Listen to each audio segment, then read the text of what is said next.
BP Jio satellite চ্যানেলের পক্ষ থেকে আপনাদের সকলকে অনেক স্বাগত জানাই। আশা করি আপনারা সকলেই ভালো রয়েছেন। তা যে খবরগুলি অর্থাৎ শিক্ষা জগৎ শিক্ষা সংক্রান্ত যে খবরগুলি উঠে এসেছে সেই খবরগুলি আপনার সাথে অবশ্যই শেয়ার করব।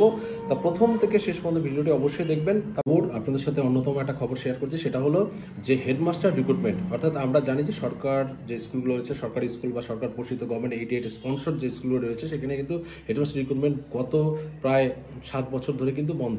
কারণ 2017 সালে কিন্তু বিজ্ঞপ্তি জারি করার পর 2019 সালে কিন্তু সেটা নিয়োগ সম্পন্ন হয় এবং সেটা নিয়ে স্বজন পোষণ বা অন্যান্য কিন্তু নিয়োগের বিরুদ্ধে অভিযোগ উঠেছিল।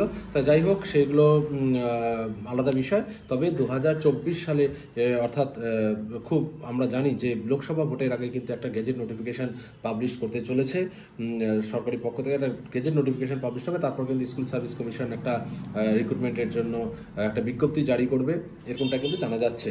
তা গত শুক্রবার, যদিও অনেকদিন ধরে কিন্তু আমরা কিন্তু শুনে আসছিলাম, তো গত শুক্রবার কিন্তু বিকাশ ভবনে এ নিয়ে একটা বৈঠক হয়েছে বলে জানা যাচ্ছে।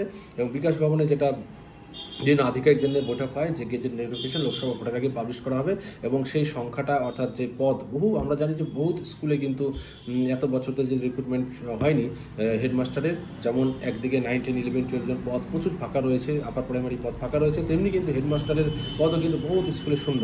তো সেই শূন্য পদে নিয়োগ কিন্তু জারি হবে, অর্থাৎ মোটামুটি সেই শূন্য পদের সংখ্যা প্রায় জানা যাচ্ছে এখন আপডেট নিউজ অনুযায়ী 4500 কিন্তু হতে পারে, প্রায় কম বেশি। তো তবে গত রিক্রুটমেন্ট থেকে কিন্তু এবার রিক্রুটমেন্ট একটু আলাদা হবে, অর্থাৎ যেটুকু আমরা বুঝতে পারছি সেখানে কিন্তু সংরক্ষণ ব্যবস্থা, অর্থাৎ সেখানে কিন্তু রিজার্ভেশন একটা থাকছে।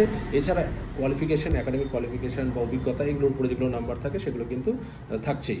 তা সেই রিজার্ভেশনটাও রাখা হবে।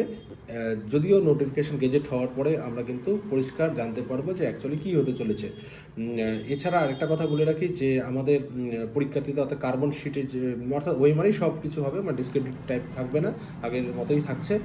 এবং তার সাথে সাথে কার্বন কপি কিন্তু সেই পরীক্ষার সময় দিয়ে দেওয়া হবে, অর্থাৎ যেটা কার্বন কপি। তা যাই হোক, এটা একটা ভালো খবর। তবে হেডমাস্টার রিক্রুটমেন্টের পরবর্তীতে কিন্তু এটাও বলা যায় যে 9, 10, 11, 12 কিন্তু নোটিফিকেশান বেরোবে, এসএসসি বের করবে, যেটা পরবর্তীতে কিন্তু বলা হয়েছিল যে হেডমাস্টার প্রথমে, তারপর কিন্তু 9, 10, 11, 12 বেরোবে। তা একটু ধৈর্য ধরতেই হচ্ছে। মনে হচ্ছে যে লোকসভা ভোটের পরেই কিন্তু 9, 10, 11, 12 নোটিফিকেশান পাবলিশড হবে, যেটুকু খবর পাওয়া যাচ্ছে।